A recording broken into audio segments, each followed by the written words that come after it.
I'm Maria Menounos, and you're tuned in to AfterBuzz TV, the ESPN of TV talk. Now, let the buzz begin. Hey J lovers, welcome to a podcast about J-Lo where we talk about everything from J-Lo from A to Z, including her 20-year spanned career and her highs and lows. I'm Russell Ray, but first let me introduce my co-host before we get to our topics. Hey Ronnie, how you doing? Pretty good. We don't have Fallon with us today because she is celebrating a year of love. Marriage. Yeah, she's celebrating love. I was at the wedding last year. It was at Rosecliff Mansion in Newport, Rhode Island, which was where they filmed The Great Gatsby. So to say that I was excited this year for her, the same time, and now a year later we're doing this show and her anniversary, it's a real special, fun time. What a meaningful full year if you think about it. Like, we're right in the midst of Pride, right? Where equality is like really making a breakthrough right now for, every demographic. And what a time to celebrate your first anniversary. Yeah, I know they're having a good time, so we can't wait to chat with her and Fallon, find out. We wish you well, Fallon, and we can't wait to have you back. No, we wish her more than that. I told her she should do like the Miguel song, Arch and Points. Like if like that's the kind of bedroom behavior she needs to have. So messy. Probably. Anyway, how are you doing?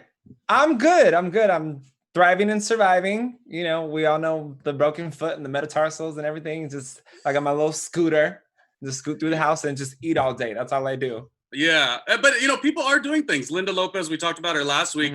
She's got the book with AOC, so that should be very interesting.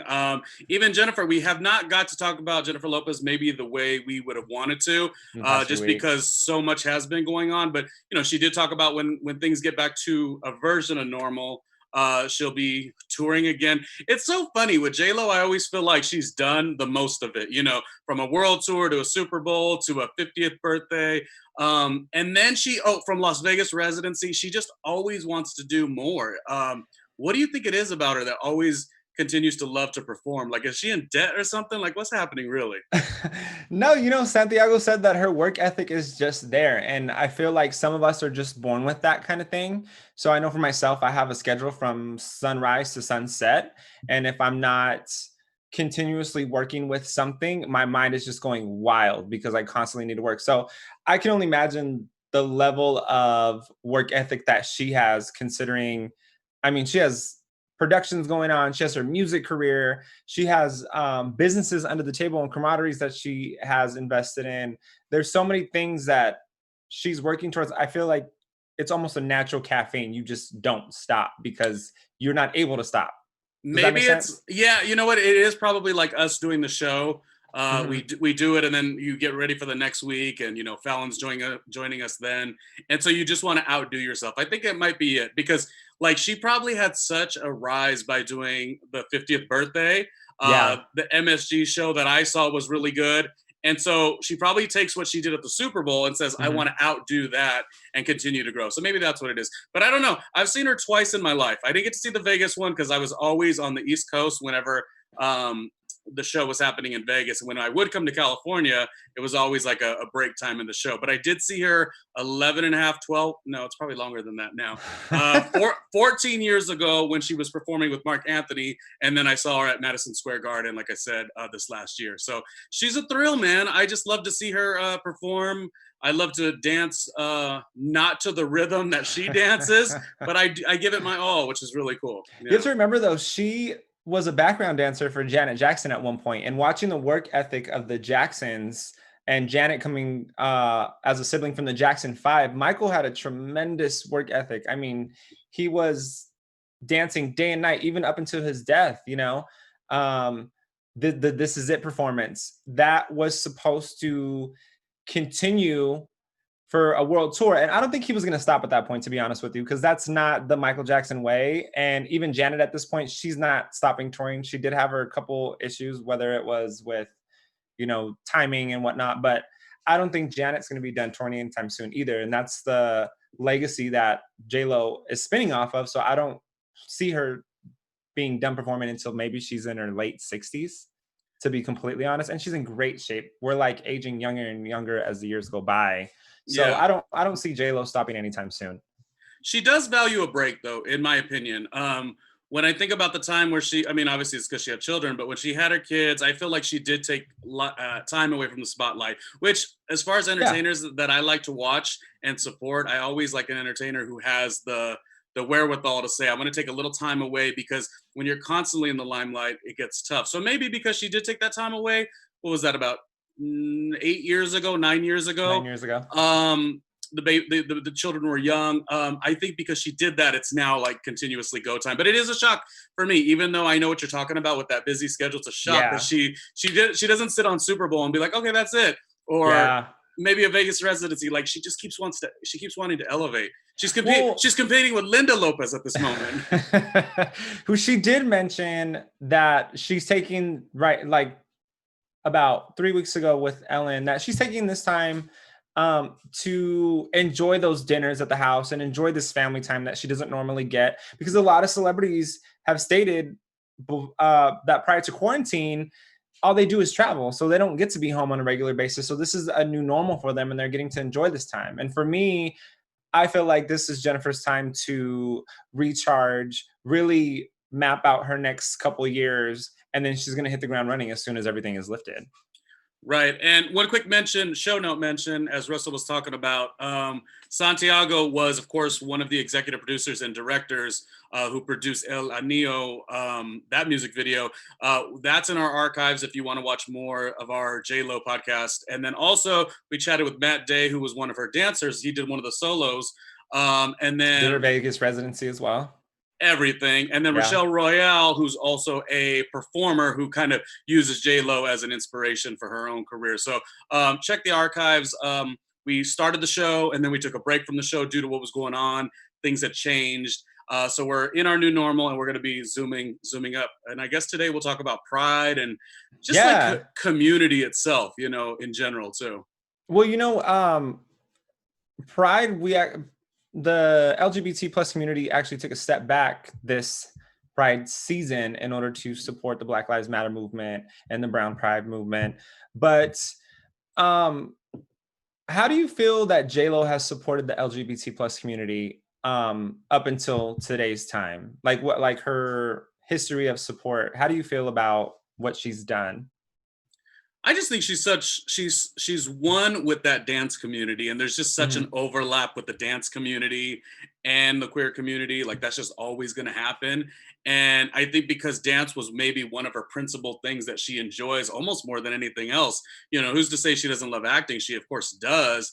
But the dance and the camaraderie and the schedule and that community, sort of as Matt Day, had spoke with us about, I think that's why she has such a connection. And I think also just when the art started to flourish, even back with her first album, you would see, and she would know, and she would learn and hear that her music would play easily, at a drag show. There was just a connection, when you think about it, you could look and say, oh, who is your icon? Who is your icon? It could be somebody of the old school. It could be one of the time, like a Britney or Christina, but there's not a lot of competition. I'm not trying to, place her on her own, but she really does do something that is completely different. I think that's why she has felt that love and gave it back. And something that I know you also care about is when you look at Orlando and what that felt like, how dark that was. I love the way she repurposed the song that she had with Lin-Manuel Miranda. And they centered love at that moment. She got very inspired by watching the Tony Awards, which was the day after. I remember watching it also in my apartment as well. And she said she got inspired by the speech that Lin-Manuel Miranda made. And it was at that moment she knew that she needed to rework some of the lyrics and make it more of a inclusive pride and type of song. I don't think there was an actual like bullet point as far as like what the song stood for, but it definitely was to show love for the 49 angels, that in that situation. Yeah. And, looking back on that anniversary just passed not too long ago, it's Pride every year almost represents something new naturally, not because it's a call to action, just because naturally as things evolve, there's other issues that the onion needs to be peeled back and that need to be addressed. This year, I feel like Pride circled a lot around trans lives, for the fact that they're, especially trans lives from male to female, for the fact that because females get swept under the rug so much, just in society in general. There's a lot to that, yeah. So trans women were brought to the forefront this year to bring awareness, because there have been so many unsolved cases, or just cases that have gone under the radar, or just have come to a standstill. I mean, this all started with Stonewall, which were two trans women who decided to fight back. Yeah. And now here we are, decades later, still working towards equality. One season was, and I like to call it seasons just because we get better as the years go on, right? But we're still fighting for progress. One was marriage equality. One was, you know, for per state, and then we transitioned to nationally. Yeah, I remember that moment. Mm-hmm. I remember that year. I remember that pride. I remember all of it. Yeah. You know what's crazy is that New York, and you know my love for New York, I absolutely love and adore New York, is that it took them so long. You've danced to a J-Lo song or two at a bar, I'm sure. First of all, where did I even find that umbrella? We're gonna have to get everybody that clip, because that umbrella came out of nowhere. I did the whole get right routine on a random stage at, I don't even know, where were we at? I know the bar, but I'm not gonna say it unless you want me to say it. You can say it, I don't care. It was just, he was getting into his Hell's Kitchen vibe, I'll say that. He was a Hell's Kitchen type of guy, and a J-Lo song came on, which was probably something we were waiting for, but this was an outing that we had. But then also seeing so many people at the club, and for some reason or another, an umbrella came to you, which naturally means you have to do the Get Right music video. So you did it. It was a whole mood. Everybody just stopped, turned around, came right back to the dance floor. And I mean, my love for J-Lo has been since she was the princess in All Around the World with P. Diddy and Mace. Yeah. And it was just such a small role, but still, like, that's where it all originated. And maybe it's that too, when you ask me, like, why does she fit into the connection with LGBTQIA? It's because there's a great visual that you'll be able to see when you look at her and see the doors that she knocks down. I think each person who is going through whatever spectrum that you're on in that regard, you're always going to be inspired when you see her maneuvering through this industry, maneuvering through love. And I think there's a connection with that. It really is. You know, she could have stopped very well staying in a certain lane. You know, she did the movie with Gregory Nava, the Mi Familia was the first one, and then Selena.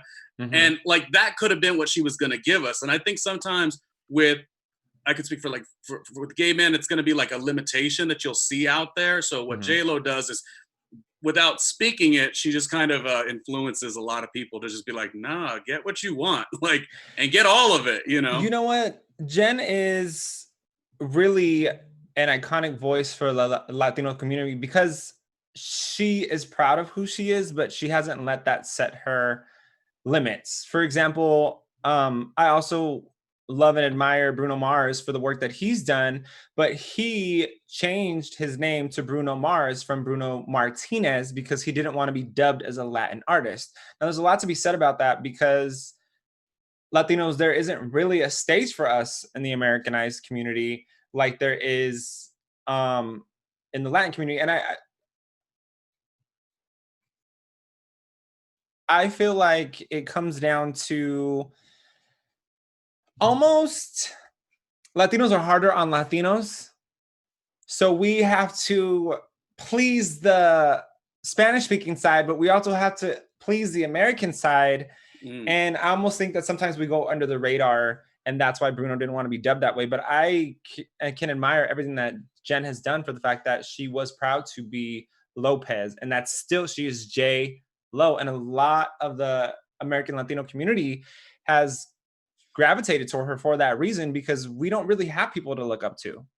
And I wonder if anyone at one time when she was starting wanted her to change that, change the name for some type of bigger opportunity. And that's, not even focusing on her, but seeing what's going on just in the world. I feel like it's a really cool time where a lot of people are saying, no, use the full name, whatever your name is, like use it and show it into your American experience. So what she did at that time was of course different than what's going on now, but I feel like she was helped by not limiting herself, where her name would have not represented maybe a visual of what you may see when she walks in the door. She held that head high, but I'm just giving the comparison to like then versus like now. And I always mention with her, like she's just so motivated by like a Rita Moreno, like and Rita Moreno. There was a rock documentary that I was watching on HBO.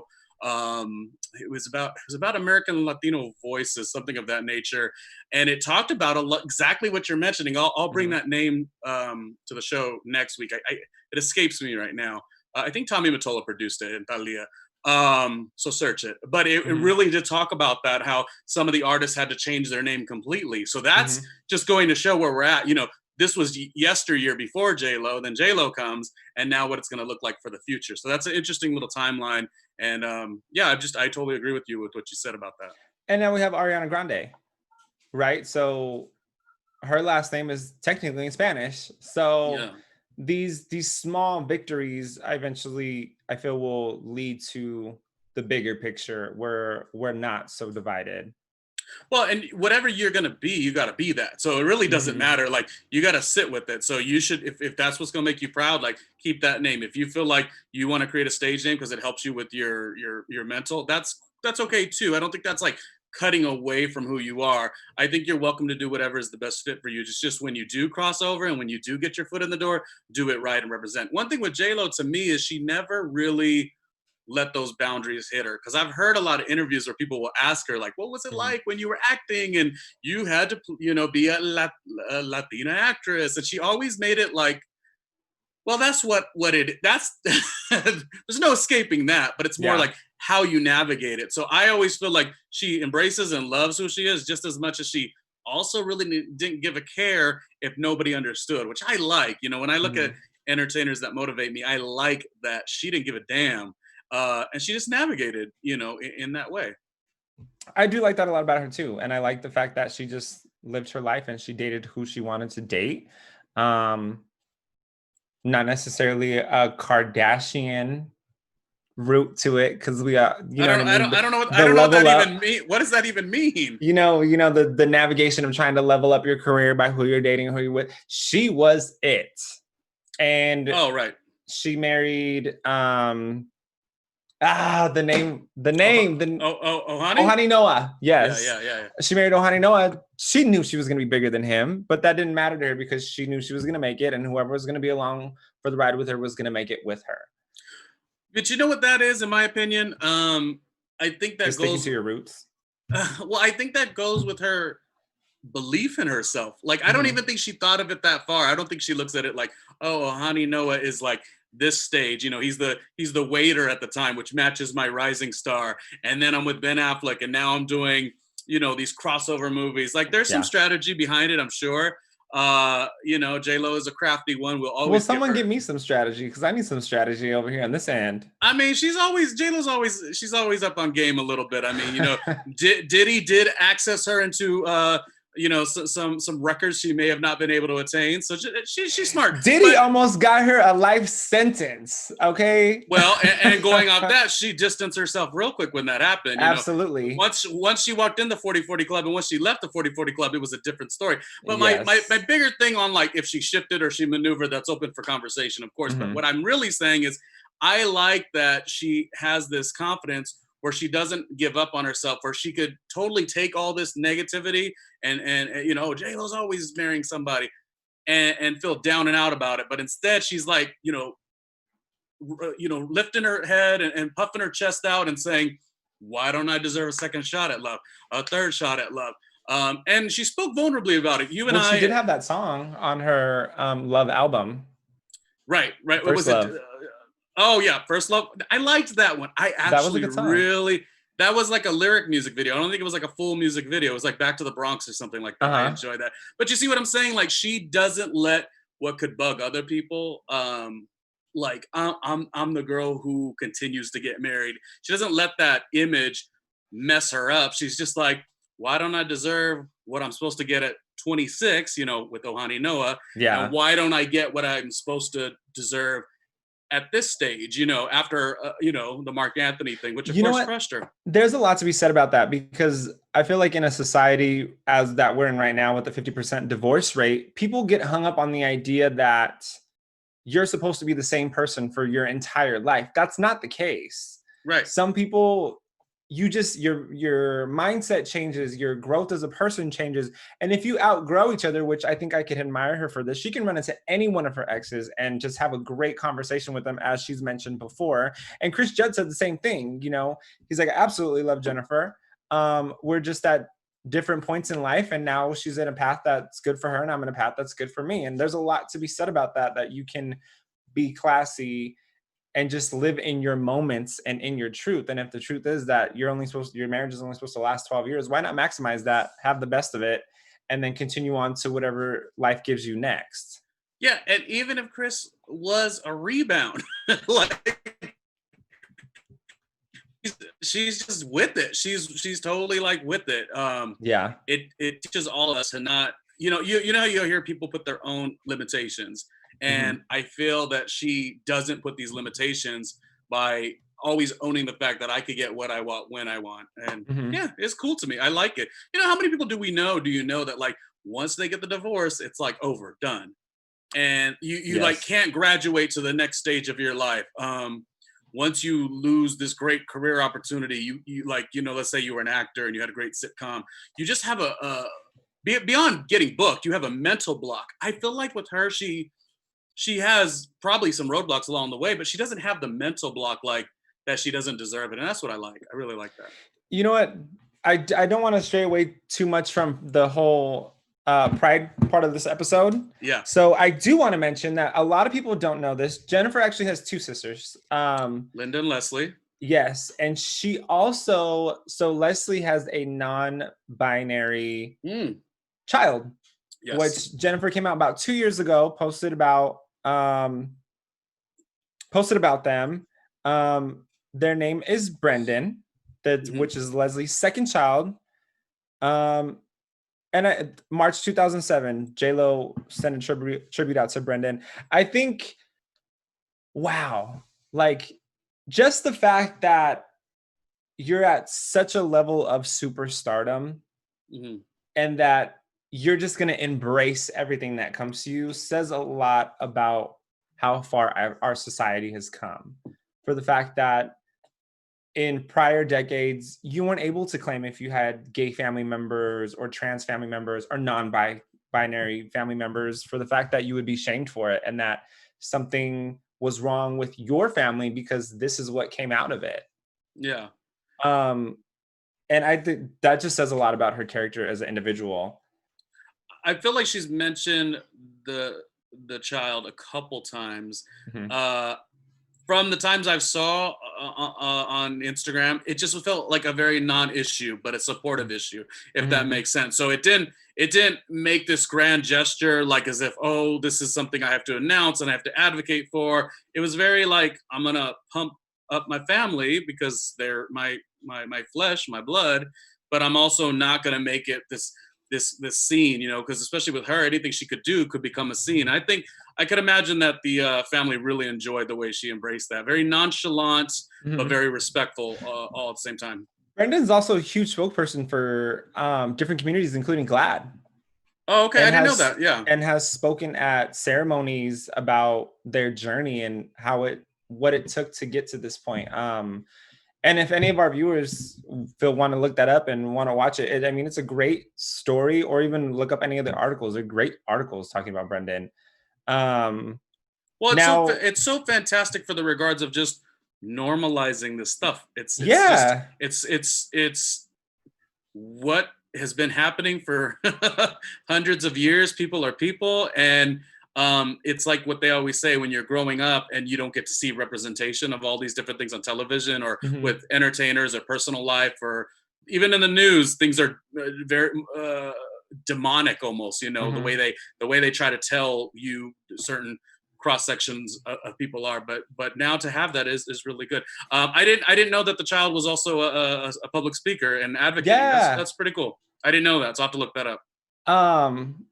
You just mentioned the fact that the news portrays one thing and that, seeing one thing is normalized. A whole reason that I got into broadcasting and went to school for broadcasting was for the fact that I didn't see any Latinos like me. Ones that weren't raised speaking Spanish, and ones that being Americanized was gonna get you somewhere. And I mean, I don't even know how to really transition this to just show how grateful I am towards Jennifer for everything that she's done for our community. No, it's just the fact that what you didn't have, these entertainers are now doing it for the next generation. So Sam, exactly. Beyond just J-Lo, I think about like what Beyonce did when she did the Coachella Festival, and she made it very much like an HBCU. And I just remember watching that and being like, oh man, I'm a grown up, lived my own life, my own experiences. But I remember being like, oh my gosh, if I was imagine being in a family where you're a young Black woman or a little boy even, or non-binary, and you see what Beyonce is doing. I just thought that was so special. So look at J-Lo's counterpart, Ricky Martin. Oh yeah, he's a favorite of mine lately. I don't know why. He is, but he took a break, took a step back from the industry, really just kind of evolved his life, and then now he's a family man. He just released a new album this week, Pause, in regards to quarantine and his feelings towards quarantine, because he stated it gave him a lot of anxiety. And then Play, because it's a 2-part album, Play's supposed to come out after the quarantine is lifted and, be the free spirit and fun-loving and dancing vibe that he is.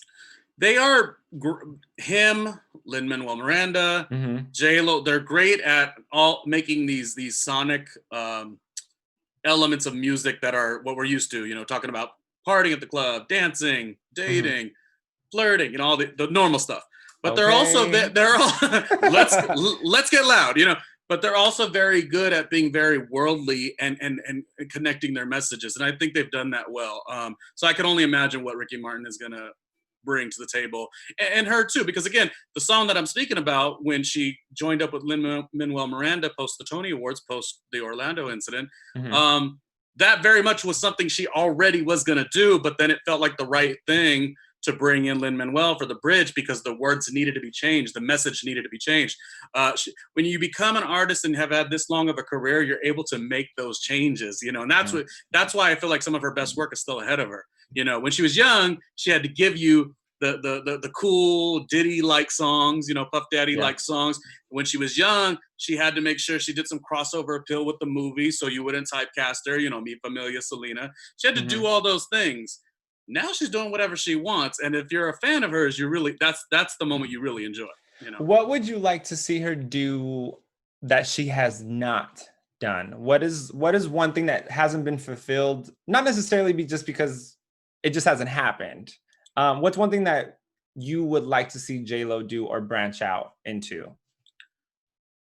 I feel like I'd love to see. Okay, so her doing television was big when she did the CBS show, NBC show rather, Shades of Blue. That was big. I feel like maybe she, and I know that she does some association with the Fosters and the Fosters, the spinoff with Bradley Bredwig. Yeah, right. And I think there's a lot of talent of all the people that are working on those shows, but they're all much more on like the dramatic side. I don't know. I feel like, I feel like Eva Longoria has swung the bat a couple times to put out these fun little sitcoms, lighthearted sitcoms. I feel like maybe something of that nature, that she's behind, but she's not necessarily the star of, but it doesn't have to be such a dramatic series. It could be something more fun. And what I really love about it, it would allow her to launch the careers of like the next wave of talent. I always think of somebody like Ana Villafane is amazing. She played Gloria Estefan in the Broadway show, and she had a couple close calls, and she's successful, but it hasn't really blown up for her. Yeah. I want to that to your question. What do I want to see J-Lo do next? I want to see her work on a project, and I'm not saying you can't do this in a drama, but I want to see a fun, lighthearted sitcom that like literally takes this batch of talent, and not that she hasn't done this on the other shows, Fosters and Shades of Blue, but takes this batch of talent, puts them on network TV. It's fun, it's warm-hearted, it's loving. Maybe it's on NBC, And by way of her pushing the show and it being good, you have another batch of people who all came up under the sort of umbrella of her. I mean, gosh, even something as silly as a scripted sitcom Bronx dance kind of a thing. That could Okay, I work. see where you're going with this. But I can real, see that happening. Real funny, like almost like bring back the sitcom. Bring back the sitcom. I don't know. I kind of you asked the question. I didn't know you were going to ask the question. That's the first thing I thought of. You know, it's funny because I almost want to see her do the exact opposite. Oh, you want to see her do another Enough? Yes, I want to see her play almost like a strung out crackhead, or maybe like an actual sex worker, like not a Hustlers type sex worker where she was playing a ringleader of a money scheme, but actually maybe show like the fight of survival of some of these sex workers that are out in the community, that this is really their life and they're trying to survive coming from a home of abuse or something like that.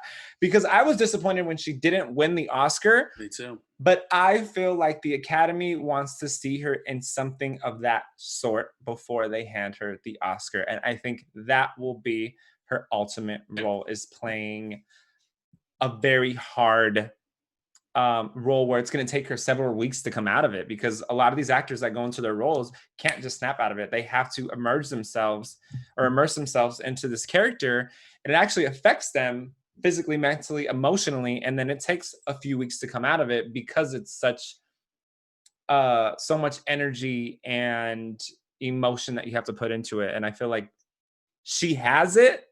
Maybe she's a little bit more nervous to do it because, you know, history shows that these characters have an effect on your normal life, and she does have children she has to raise. So maybe we won't see something like that until Max and Emmy are a little older. But I would definitely like to see her play a harder role that we wouldn't expect to see her. Because Enough was very much a dramatic role, but I want to see almost like Whoopi Goldberg in For Color Girls, right? That was a hard role for Whoopi. I know, but when you say that, you know, Whoopi fans are going to be like, "Oh, don't put them in the same level." I'm respectfully, Whoopi, yeah, you know, and I don't think that's what you're trying to do. But Whoopi's also played the lighthearted Sister Mary Clarence in Sister Act. You know what I mean? Yeah, and that was an amazing role for her as well. And Whoopi's not even a singer, right? But she has had so many singing roles in all her movies. But I'm just saying, on the level of what I feel the Academy wants to see is something a little bit deeper and more emotionally draining. I would love to see her play a lesbian role, like in The Fosters, where there's a same-sex couple. Okay. And I would love to see that. Okay, here's what I'll say. You're not wrong. Mm-hmm. You're definitely not wrong. But I feel like the way I received the fact that she didn't get the nomination, I'm very like, Oscars, kiss my ass, you know. So that doesn't mean not ever. It just means not now. And I think here's a couple things here. By her going so far on the other side and doing like the funny, silly sitcom, there's a lot of advantages to it. You can launch the career of a couple people. You could do lighthearted content, which makes sense for your, you know, Emmy and Max. What, 12 or 11 still? Or 13? I believe they're 12. Yeah, you do lighthearted content, NBC, crossover appeal, just a very great show, warm-hearted. I think what's wrong is that people can't receive her because they see her on so many other levels. They see that she's in the tabloids. They see that she's doing the Super Bowl. They see that she's touring, you know, and they also, there's a lot of reputation of her being a little harder to work with. I feel like because her image is a bit rougher, even if it wasn't just rough by being a tougher girl in the industry, I think it's also she's busy, and that threatens people. Am I right? It threatens people, I think. It does. And so what I think she should do is go into the pocket of something light, almost like step away. But while you're doing that, develop this, you know, her and, you know, what is it, Elaine Goldsmith Thomas, EGT? Her and EGT come up with something that's just so dynamic, and then they go, you know, and start that project, and it's something to look at in maybe 2023, 2024. And a second thing I want to mention, though, I feel a little like, is even going to a hard role worth the while for her? Like, no offense, but like, why do women who look like J-Lo or women who look like Halle Berry, why do they always have to win with certain roles? That's something I think we can maybe talk about, you You know? know, Why can't she do a role that's highly intelligent, like mhm. businesswoman savvy, but so complex? So complex, even in the sense of like what that's like to be in the corporate world. Yeah, you Mhm. could have all your other stuff. You could even have all of the things you just mentioned, but maybe J-Lo doesn't need to like lead in her next big outing to try to win the Oscars. It's something so negative because Supporting actress. I Yeah. get sick of that. I get sick of Halle, Kerry Washington, Viola Davis. It's always a certain Well, role, and Lupita Nyong'o. yeah, and I kind of want to see some of these gals in like this I see what corporate you're world. saying. And I loved being Yeah. Mary. This definitely not the similar thing, but let me give you an example.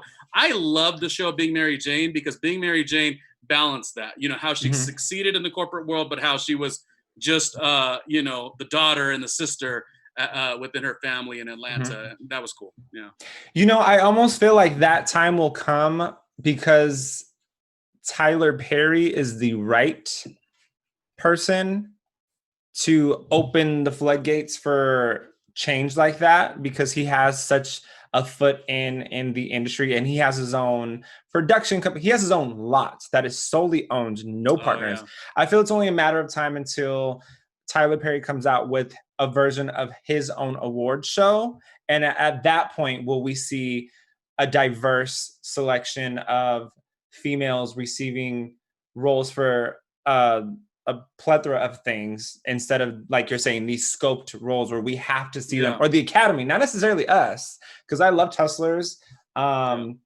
And I even loved the movie with her and Vanessa Hudgens, Oh, Second Act. second act. Yeah. I love Second Act. That's very much slept on, but it will leave you motivated. I'll tell you Yeah, that. it's a great movie, and it shows you that you can change your life in just a matter of a few decisions. And that, Elon Musk and a lot of entrepreneurs have said this for years. You don't necessarily need an education to be intelligent. You just need the work ethic and the drive behind it, which is very much what Second Act is about, which is very much what J-Lo is.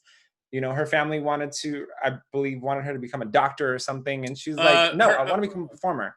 Guadalupe was very much into her being involved in something with the legal. I know she was a paralegal, so I believe it was something that was what was more the intention. But Had it been Guadalupe. But Lupe always wanted to be a showgirl. Now look at where her daughter's at. You Had know, a residency in Vegas for several years. and speaking on that vulnerability, I like the way they always talk. Well, you don't hear from Lupe as much, but you definitely hear from J Lo how like they butted heads a lot. And I think there was moments where J Lo's mother Guadalupe did sort of say, if this is what you want to go do, you got to go do it. Like Yeah.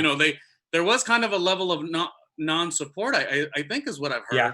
which I don't know what to make of that. You know what? I think that has to do with a lot with the Latino community.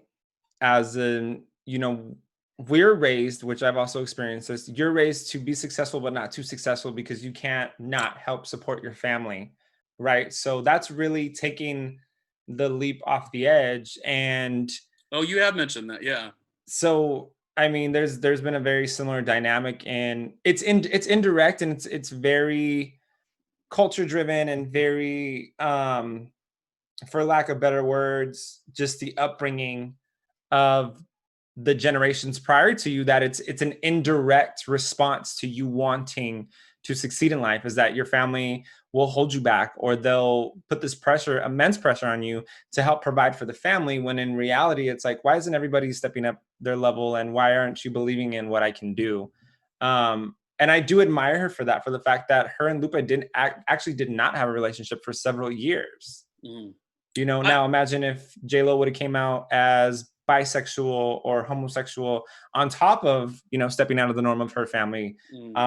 What would that have looked like? But it wasn't until Max and Emmy were born where Lupe wrote J-Lo a letter saying, the way that you feel about Max and Emmy now that they're on this earth is the way that I've always felt about you. And that's really what bridged their relationship back together. Not that she had any animosity towards her mom, but, like Maria has said this in many of her seminars over the years, which for the viewers that don't know, Maria Menounos comes on before every episode for AfterBuzz TV. She's our CEO. She's a host. sometimes it's above the level of understanding in order to step out and become one with who you are, including any type of identity, whether you're questioning your um, personality or sexual orientation or what you want to do in life. When and Denzel said this the best too, when you're stepping against your family's normal, I'm not quoting him exactly correctly, but when you're stepping out of the generation's norm, you're going to be cursed for doing that until you're successful, and then you're going to be praised for it. Which, I mean, isn't that the regular case anyways, no matter who you're surrounded by, friends, relatives? Well, and I know we're gonna continue our conversation here, and it is about pride and community and these things. But I'll say, I think that's why when you hear J Lo is so direct, or people have said all these behind the scenes, you know, she's rougher, or she's not as sweet, all these things. I think it's because she had to have a game face on from day Yeah. one. You know what I mean? And she Mhm. had to create a career that wasn't necessarily going to be open, that of a, you know, a fantastic, you know, like a Gwyneth Paltrow who had a mother in the business. It was Mhm. very different. And I think Mhm. sometimes that once you put that helmet on and you're in game day, you always stay in that place. But I like what she's done. And I feel like, as our initial conversation was about pride, I don't know that I can like figure out what exactly it is that connects her to that, other than she's been prideful with the fact that the way she treats, you know, like I said, her queer dancers and you know, Well, people that's who that her she's worked with hairstylists are, over and her makeup artists are, manager. No, you know, dancers. Yes, Betty Medina. You know, and but when I say everything no, is very much just, like it's a normal she's thing. it's kind of like when you connect with somebody and you're not them, but you connect with the bits and pieces of their culture and their ideas and their livelihood and who they are as a person. She's done that for so many years that it's just such a natural connection for you to see yourself, you know, you as, and I don't know who exactly I'm speaking of, but you as a gay man, you as a lesbian, or, you know, one of my best friends is a lesbian who can not get enough of J-Lo. In fact, when I Yeah. told you I went to go see J-Lo with Mark Anthony, it was with this particular lesbian friend of mine. Her and I went to go see Mark Anthony and J-Lo, and we screamed at the top of our lungs. So she Yo, does I connect. cried when I saw J-Lo in Vegas for the first time when my friends surprised me for my 24th birthday. They're Oh, like, that's get the nice. days off. And I was like, I don't take days off. I like to work 7 days a week. And they're like, just take the days off. I was like, no, I got the first shift so that we have time to go out after I get off. And I have the second shift the next day so I can sleep in and go to work. And they're like, we're taking you to see J-Lo and you just ruined the surprise. I was like, oh, okay, let me get the days off. Hold on. Oh, they wanted to take you there and then They wanted to let you, surprise me. They just wanted me to go on a Vegas weekend with them. But I look at things as financial and as and you're taking away from my goals. you're so stubborn. It's your I birthday. am. And I was like, no, I'm not taking the day. I have a 24-hour gap of time so where we can go party No. and then I have plenty of time to sleep in. Why do I need to take off 3 days of work? You know how much money I'm losing? And I just went on this whole tangent and then they finally told me. But, you know, I will say there's something to be said about Jennifer just accepting everybody for who they are. And I think the norm in today's time is to have this big coming out story or to constantly just throw it out there. And it's like, why is it any different than if her brother or sister came home or her sisters would have came home and said, hey, I'm dating women. Like, why would it be any different? She didn't have to come to Lupa and said, hey, I'm dating men. And I think she very much has that mentality of this is who you are. So why do you need to explain anything to anybody? Right. It's just fellowship. It's fellowship. It's like, that's your life. Boom. I want to learn everything from it. Like you say, from hairdressers to everybody. Now, is your question, should it be something to make mention of? Is that what you're asking? Yeah. Like, have we gone too far as a community to make it a part of a checklist? Like, you do need to come out story. You do need to have this moment to where you're standing proud, but I have an answer. Is it almost, when will it be normal to where I don't have to explain my life to anybody and I'll just show up to whoever I want to be with and whoever I'm in love with at my dinner table and it not be a big deal, right? Well, it's normal in New York City. I'll tell you that. That it does feel, that's why, living in New York City for the 7 years, I'm from California originally, but Yeah. the 7 years I've spent in New York have always been that, where it really was a non-issue, but it was a non-issue to the point where it became an issue if you wanted to share, because that's what you do in life, right? You don't just like hold parts of your life completely down. You let everything out there. So New York is really great for that. As are other places, but New York's really great for that. My answer is, I think it still needs to be talked about. I really do. I've heard people say that over the years. Why can't it just be a thing where you don't have to mention it? I'll tell you why. Because remember how you said a second ago when you were a young kid and you didn't necessarily have someone like me. Yeah, even the intersectionality of all the things that you are. You people will look at you and they could be, oh, Latino, or he's he's this, he's that. Even biracial. There's so many parts of maybe even in your own life or my own life that we as kids per se never saw that. And so I'm still waiting for it to be seen. It's worth the mention, and it is worth the talking about. Because I used to think that too. I was like, do I not post on Instagram? Is it that big of a deal? It's not necessarily my mindset. It's more or less, is that why in her group of employees or just her team, why it's not such a big deal? Just because it's just like, I love you for who you are. Just come and bring everybody that you want to be with, no matter who you're with. Bring them. If you have a boyfriend today and a girlfriend tomorrow, I don't care. Just bring them, because I love you for you as a person. Is there something to be said about her for that, and for the fact that she has a non-binary family member? Yes, non-binary family member. And I mean, she loves them, and she definitely posted about it. But is it, more or less, is it her story to tell? Oh, I'm pretty sure that had to be thought. I mean, even though we talk about things being so natural, that's what I was trying to get out this whole time. Oh yeah, no. That in regular life and exchange, and when they're at the Christmas, yes, speak on it all, let everything be out. It's fine. And she. That took me long enough. I need some water out there. Yeah.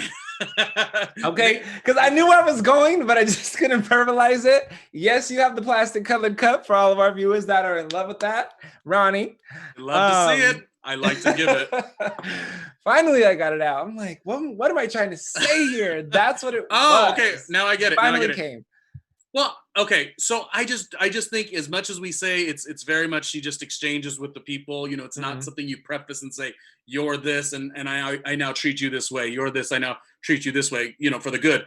But I think in something like that, through respect, it would have been a conversation that was spoke to with Leslie and her family member, because that's about privacy. That's not necessarily about orientation or gender orientation. That is just more J-Lo being respectful of someone's private space. That's all that is. Which, by the way, maybe it was done in a good way, because I only knew about the couple times that she posted about it. I did not know that this particular individual went on to be a spokesperson. To go. I didn't know that they went on to be a spokesperson, which makes me want to, once this show ends, this fantastic podcast, best podcast I've ever heard. I want to go do more research and support, because I like what that family's done. I absolutely, as much as I love Jennifer before, this has just even leveled it up more, for the fact that you have such an integrated family with different moving parts and different backgrounds and different enjoyments and different personalities and identifications and representations, because inclusively you're representing more than I think she realizes. I got a tough question, because I know everyone who appreciates a green cup could speak and we're going to be wrapping up soon, so let's hear it. Let's do it. Do you think if we're going to just be dirty birdies, and I typically am, so let me take off my hat now. Do you think this is just Bree, and our engineer, our producer, could also answer? Do you think a gay man could be that sexually aroused by J-Lo? Absolutely. Are you kidding me? But like all the way, like it's like wanting to be with her physically. In other words, if you have a pass, yes, you and whoever's watching, if you have a pass and J-Lo isn't your cup of tea just based on your orientation, when you get a chance, if the world opened up the way you wanted to, and the rainbow opened and the Skittles came through, come on, Skittles, would she be your pass? Would you? 100%. I would say I got two. Her and Rosario Dawson for sure. They're both Gorgeous. Yeah. They're both they and if you notice, they speak in that same space. They're both very busy, both doing 100 different projects. Anyway, so it's a yes for you. Absolutely. And I think well, it's a spectrum then. well, here's the thing here, and we'll continue this conversation next week because I don't think this conversation's done yet, because we're going to get into it this way is, mental attraction is a whole other thing. If you fall in love where you want to have that connection of intimacy because you just have this mental connection with this person, it doesn't necessarily have to do with the human body form of them, but maybe you have a deeper connection and that's how you want to. And this isn't to sexualize anybody or to marginalize any group of people, but I think just in general, human interaction and connection is why we end up having these intimate moments later with each other and choosing a person to have those special moments with, because we are intrigued by them intellectually, emotionally, because a lot of intimate connection is emotional. And I mean, yes, there's those one-offs where you just do what you do and then you just hack it on up, like Melissa McCarthy in Life of the Party, where she's doing the walk of shame with her daughter. Right, you have those moments. Walk of shame. I call that a victory lap. What are you talking about? Hear he.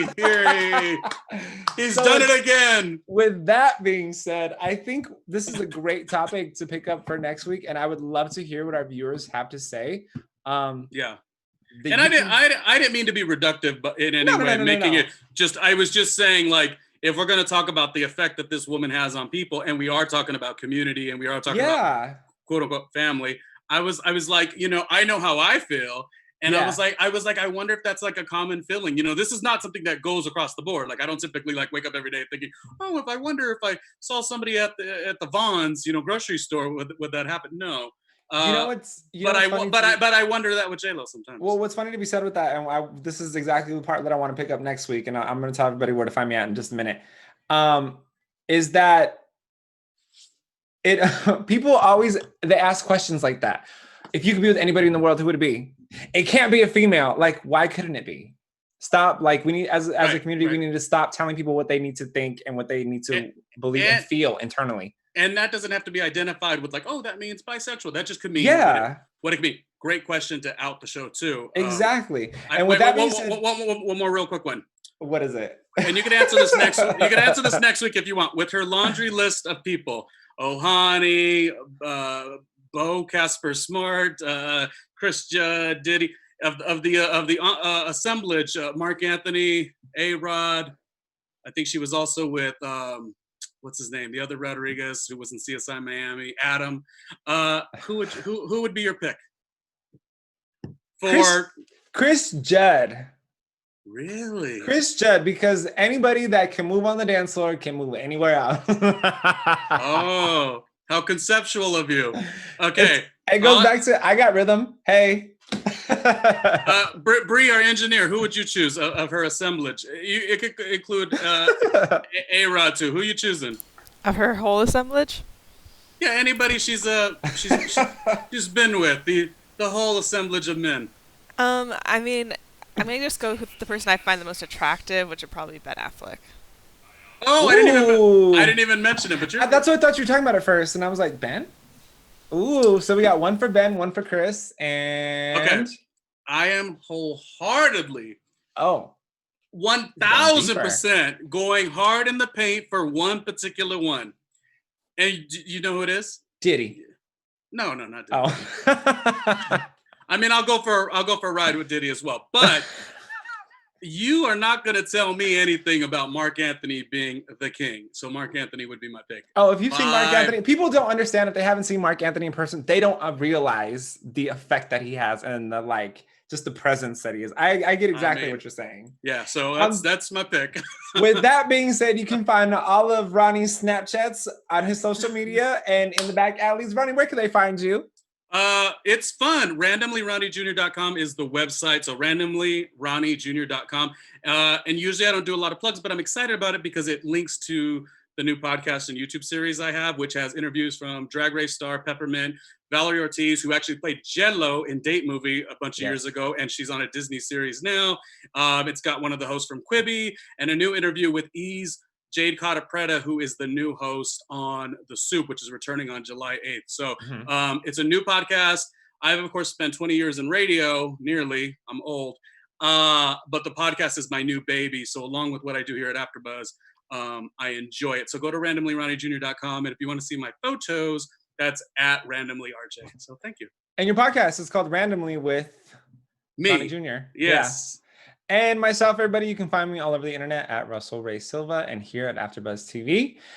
If you have any questions for next week's episode, put them in the comments below. Make sure you give us 5 stars, subscribe, let us know how we're doing, or let us know how we're not doing, so that we could just go ahead and fight with you online. Oh, and Fallon will be. I know Fallon will be back next week. Yeah, next week. And on that note, we'll see y'all next week, 12 p.m. Pacific Standard Time. Buzz you later. Our founder, Keven Undergaro, and me, Maria Menounos, would like to thank you for tuning in to AfterBuzz TV.